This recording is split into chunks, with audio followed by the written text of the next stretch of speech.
Mouvement de foule meurtrier en Indonésie. Au moins 174 personnes sont mortes dans un stade après un match de football samedi soir. Les Brésiliens doivent choisir leur président ce dimanche. Deux grandes figures politiques s'opposent, le candidat de gauche Lula et le président sortant d'extrême droite Bolsonaro.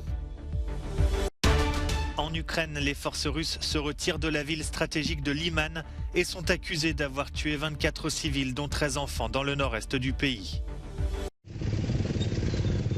L'Indonésie s'est réveillée endeuillée par l'une des pires tragédies jamais survenues dans un stade.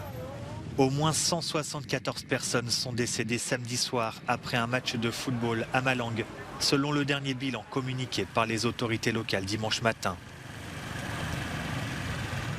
L'envahissement du terrain par des supporters, puis l'emploi de gaz lacrymogène par la police ont entraîné un mouvement de foule meurtrier.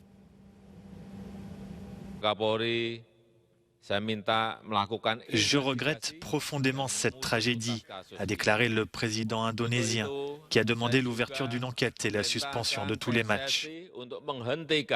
J'espère que cette tragédie liée au football sera la dernière dans notre pays, a-t-il ajouté. Samedi soir, des supporters du Arema FC, mécontents de la défaite de leur équipe face à leur grand rival, ont pénétré sur la pelouse. La police a ensuite tiré des gaz lacrymogènes pour tenter de les disperser, mais cela a entraîné des mouvements de panique fatals à de nombreux spectateurs. Ce dimanche, quelques 156 millions d'électeurs brésiliens sont appelés aux urnes pour choisir le prochain président du 5e plus grand pays du monde. 11 candidats sont en lice, mais tous les regards sont tournés vers le président sortant Jair Bolsonaro et le revenant Luiz Inácio Lula da Silva. L'ancien président de gauche au pouvoir entre 2003 et 2011, dont l'incarcération pour des soupçons de corruption est encore aujourd'hui controversée, a cette dernière semaine creusé l'écart dans les sondages avec son opposant de la droite radicale. Certains instituts lui prédisent même un score au-delà des 50% qui éviterait un second tour prévu à la fin du mois. Cette campagne électorale violente a été marquée par des morts, agressions et du harcèlement en ligne parmi les partisans des deux principaux camps et le Brésil est donc sous tension. Un demi-million de membres des forces de l'ordre seraient déployés afin d'assurer la sécurité des électeurs et des dizaines d'observateurs étrangers sont sur place pour surveiller le déroulement du vote. Toute la planification, la sécurité des élections, la sécurité du processus des machines à voter, le transport des machines à voter, tout est prêt et planifié. Ce 2 octobre, les Brésiliens élisent également leurs députés régionaux et fédéraux, sénateurs et gouverneurs des 26 États. Après 4 ans caractérisés par une explosion de la pauvreté, une forte déforestation et un isolement diplomatique, la puissance régionale joue une carte importante. Le drapeau ukrainien hissé à l'entrée de la ville de Liman, symbole d'une contre-offensive qui se poursuit dans l'est de l'Ukraine, malgré l'annexion de plusieurs régions par la Russie, au terme de référendums contestés par la communauté internationale. L'avancée ukrainienne va se poursuivre, a déclaré Volodymyr Zelensky samedi soir. Le drapeau ukrainien est déjà à Liman, dans la région de Donetsk. Des combats s'y déroulent encore, mais il n'y a aucune trace d'un quelconque pseudo-référendum là-bas. C'est logique pour l'Ukraine. Et pour l'ennemi, il y aura de plus en plus de faux pas de ce genre.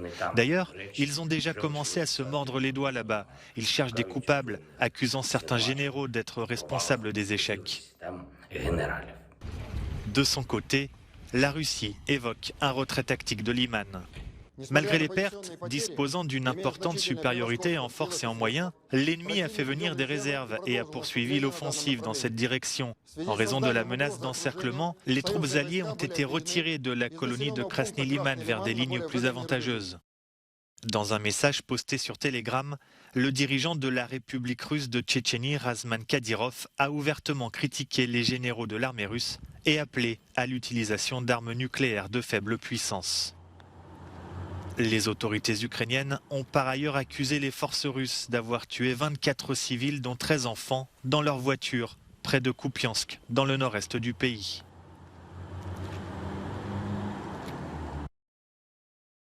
Le directeur général de la centrale nucléaire ukrainienne de Zaporijia, Igor Muratchov, a été arrêté par la Russie ce vendredi. La raison de son arrestation reste pour l'heure inconnue. L'Ukraine, qui appelle à sa libération immédiate, parle d'un nouvel acte de terrorisme d'État de la part de Moscou.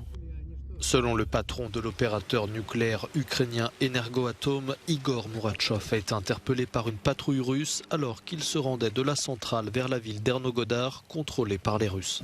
Toujours selon lui, le véhicule du directeur a été stoppé et Igor Muratchov extrait de la voiture avant d'être conduit les yeux bandés vers une destination inconnue. Les Bulgares, de nouveau appelés aux urnes ce dimanche pour la 4e fois en 18 mois seulement. Ces élections anticipées interviennent après qu'une coalition dirigée par le Premier ministre pro-occidental Kirill Petkov a perdu un vote de défiance en juin dernier. Cet habitant de la capitale espère du changement. Le vote est assez imprévisible. Nous commençons tout juste à voir des changements après 20 ans d'une ère post-communiste. J'espère vraiment que les gens voteront pour quelque chose de nouveau, pour quelque chose de différent et qu'ils seront courageux.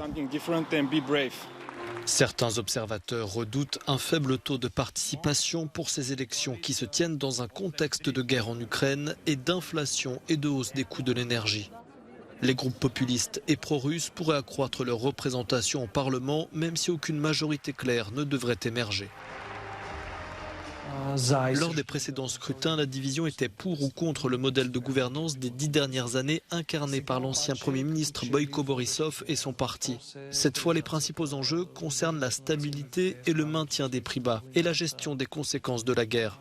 La principale division du pays se situe désormais entre l'Est et l'Ouest, plutôt qu'entre le statu quo et le changement.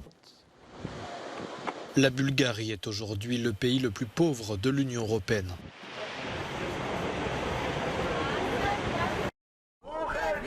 Une femme se coupant les cheveux à Santiago du Chili. Ce geste est devenu un symbole du soutien aux femmes iraniennes révoltées depuis le décès de Mahsa Amini, cette jeune kurde iranienne de 22 ans, morte après avoir été arrêtée par la police des mœurs pour un voile mal porté. Des manifestations de solidarité ont eu lieu ce samedi dans des dizaines de villes du monde, comme ici à Rome. Dans les cortèges, de nombreuses Iraniennes expatriées, elles lancent un appel à la liberté pour les femmes en Iran. Avec ce régime, les droits de l'homme ne peuvent pas être respectés, tout simplement. Il est maintenant temps de penser que nous avons la capacité de changer cette oppression qui dure depuis 43 ans.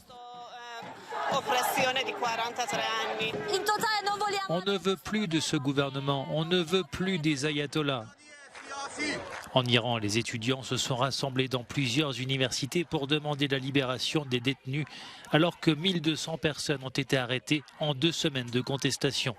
Les ONG pointent la répression particulièrement brutale du régime iranien, qui aurait déjà fait plus de 80 morts.